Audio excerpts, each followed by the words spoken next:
ఏపీలో అల్లర్లపై దర్యాప్తు చేయడానికి ఏర్పాటైన సిట్ బృందం కాసేపట్లో రంగంలోకి దిగబోతోంది. కాసేపటి క్రితమే సిట్ అధికారులతో బ్రిజ్లాల్ టెలికాన్ఫరెన్స్ నిర్వహించారు. అల్లర్ల ఘటనలో విచారణ జరపాల్సిన అంశాలపై సిట్ బృందంతో చర్చించినట్లు తెలుస్తోంది. అల్లర్లు జరిగిన ప్రాంతాలకు సిట్ అధికారులు వెళ్లబోతున్నారు. పల్నాడు, మాచర్ల, చంద్రగిరి, తాడిపత్రి, నరసరావుపేటకు సిట్ బృందాలు బయలుదేరాయి. 2 రోజుల్లో సీఈసీకి సిట్ బృందం నివేదిక అందించబోతోంది. సిట్ నివేదిక ఆధారంగా సీఈసీ తదుపరి చర్యలు తీసుకోబోతోంది.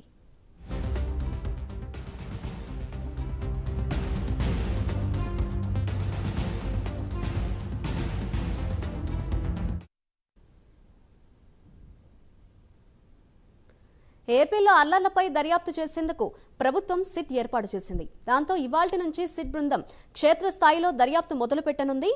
ఐజీ వినీత్ బ్రిజ్లాల్ నేతృత్వంలో 13 మంది సభ్యుల బృందం దర్యాప్తులో పాల్గొనబోతోంది. పోలింగ్ రోజు తర్వాత జరిగిన హింసాత్మక ఘటనలపై ఈ బృందం దర్యాప్తు చేపట్టనుంది. హింసాత్మక ఘటనలపై కేసులు పునఃసమీక్షించాలని సిట్కు డీజీపీ ఆదేశాలు జారీ చేశారు.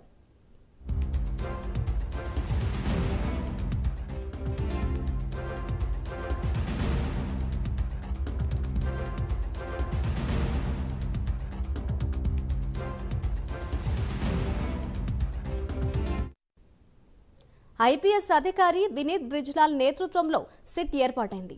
సిట్ సభ్యులుగా ACB SP Ramadevi, ACB additional SP Soumyalatha, ACB DSP Ramanamurthy, CID DSP P Srinivasulu, ACB DSP Srinivasarao, ACB DSP Manoharachari, ఇన్స్పెక్టర్లు V Bhushanam, Venkatarao, Ramakrishna, GL Srinivas, Moin, N Prabhakar, Sivaprasad ఉన్నారు. సిట్ నివేదిక ఆధారంగా సీఈసీ తదుపరి చర్యలు తీసుకోబోతోంది.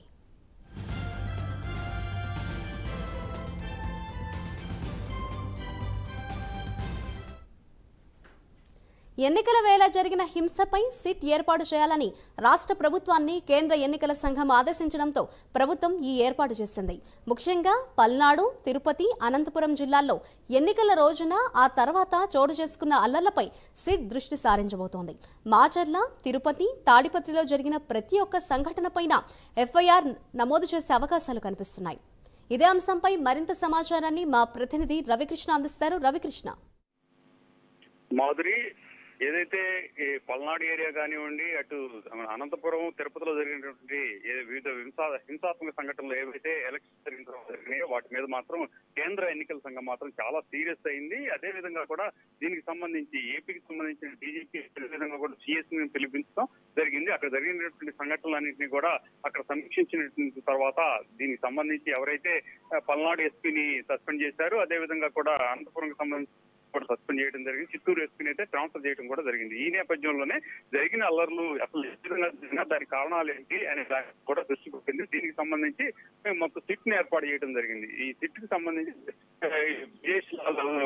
నేతృత్వం ఇతనితో పాటు కూడా మొత్తం 13 మంది సభ్యులు డిఎస్పీ హోదాలో ఉన్నాళ్ళు, సిఐ హోదా, అదే విధంగా ఎస్ఐ హోదాలో ఉన్నటువంటి మొత్తం 13 మంది సభ్యులతో కూడి ఈ బృందాన్ని అయితే ఏర్పాటు చేయడం జరిగింది. దీనికి సంబంధించి ఇప్పటి నుంచి కూడా ఈ జరిగిన అల్లర్లు ఏవైతే ఉన్నాయో దానికి సంబంధించి సమగ్రంగా కూడా విచారణ చేపట్టిన పరిస్థితి కనపడింది. దీనికి సంబంధించి ఇప్పుడు ఈ వీడియో కాన్ఫరెన్స్ లో పూర్తిగా కూడా ఎవరైతే సిట్ అధికారి బ్రిజేష్లాల్ ఉన్నారో ఆయన అయితే మాత్రం పూర్తిగా కూడా అక్కడ ఉన్నటువంటి ఎవరైతే వివిధ ప్రాంతాల్లో జరిగిన సంఘటనలు ఏవైతే ఉన్నాయో దానికి సంబంధించి అక్కడ విచారణ చేయాల్సిందిగా ఆదేశించడంతో కూడా ఒక్కసారిగా కూడా పల్నాడు ఏరియాకి సంబంధించి మాచర్ల, నర్సరావుపేట, చిలకలూరుపేట, సుతనపల్లి 3 ప్రాంతాలు, అదే విధంగా కూడా తాడిపత్రి ఇక్కడ జరిగినటువంటి సంఘటనలకు సంబంధించి విచారణ కోసం అని చెప్పి సిట్ అధికారులు అయితే వెళుతున్న పరిస్థితి అయితే ఉంది. మొత్తంగా కూడా అక్కడ ఎక్కడ ప్రతి దాడులు జరిగినాయో ప్రధానంగా మాచర్ల నియోజకవర్గం కనుక చూసుకున్నట్లయితే మాచర్ల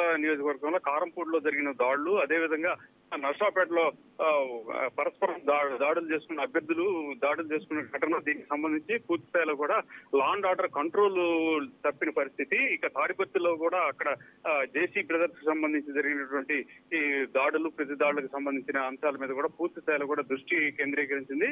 రాష్ట్రంలో మాత్రం శాంతి భద్రతను పరిరక్షించడమే తమ బాధ్యతగా కూడా భావించింది. ఇప్పటికే ఎన్నికల సంఘం మాత్రం 25 కంపెనీల పారామిలిటరీకి సంబంధించినటువంటి ఈ దళాలు ఏవైతే ఉన్నాయో అవి ఇక్కడే ఏపీలో వచ్చడం జరిగింది. దీనికి సంబంధించి ఎక్కడైతే ఇబ్బందికరమైన పరిస్థితులు ఉన్నాయో అక్కడ మాత్రం పూర్తి స్థాయిలో కూడా వాళ్ళ భద్రత నిర్వహించే పనిలో అయితే పడ్డారు. దానికి సంబంధించి పూర్తిగా కూడా పల్నాడు కానివ్వండి, ఈ అనంతపురం ఏరియా కానివ్వండి, చిత్తూరులో కానీ 144 సెక్షన్లు అయితే జరుగుతూ ఉంది. ప్రజెంట్ ఈ సిట్టుకి సంబంధించిన సభ్యులు ఎవరైతే ఉన్నారో వాళ్ళు ప్రజెంట్ ఎక్కడెక్కడైతే ఈ హింసాత్మక ఘటనలు జరిగినాయో ఆ హింసాత్మక ఘటనలు జరిగినటువంటి ప్రాంతానికి వెళ్తున్నారు. ఆ తర్వాత అక్కడ ఉన్నటువంటి పోలీసు అధికారులతో మాట్లాడతారు, స్థానికులతో మాట్లాడతారు. అదేవిధంగా కూడా వాళ్ళ దగ్గర ఉన్నటువంటి ఇన్పుట్స్ ఏదైతే సీసీ కెమెరాలు కానివ్వండి, సామాజిక మాధ్యమాల్లో వచ్చినటువంటి ఈ వీడియోస్ కానివ్వండి, వాటితో మొత్తాన్ని కూడా సేకరిస్తారు. తర్వాత దానికి సంబంధించి పూర్తిగా కూడా క్రోడీకరించి అక్కడ ఉన్నటువంటి అధికారులని, అదేవిధంగా రెవెన్యూకి సంబంధించినటువంటి అధికారులందరితో కూడా మాట్లాడటం జరుగుతుంది. తర్వాత దీనికి సంబంధించి ఒక క్లారిటీ రావడం జరుగుతుంది. అసలు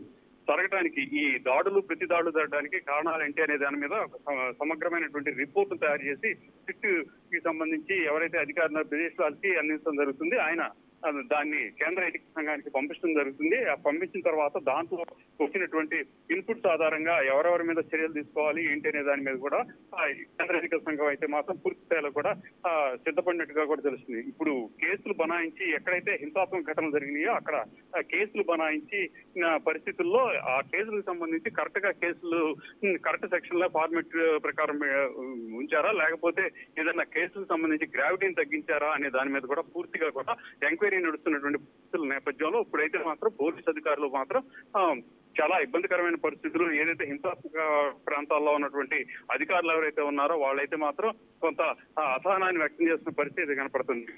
ఈ రోజు మొత్తం 48 అవర్స్ వీళ్ళకి సిట్టుకి సంబంధించి నివేదిక ఇవ్వాలని ఈసీ ఆదేశించింది. ఈ 48 గంటల్లోనే పూర్తి స్థాయిలో కూడా దీనికి సంబంధించినటువంటి సమాచారాన్ని సేకరించి పంపించడం జరుగుతుంది. ఆ తర్వాత దాన్ని అనుగుణంగా కూడా ఆ చర్యలు తీసుకునేటువంటి పరిస్థితి అయితే ఉంటుంది. Right, thank you Ravikrishna.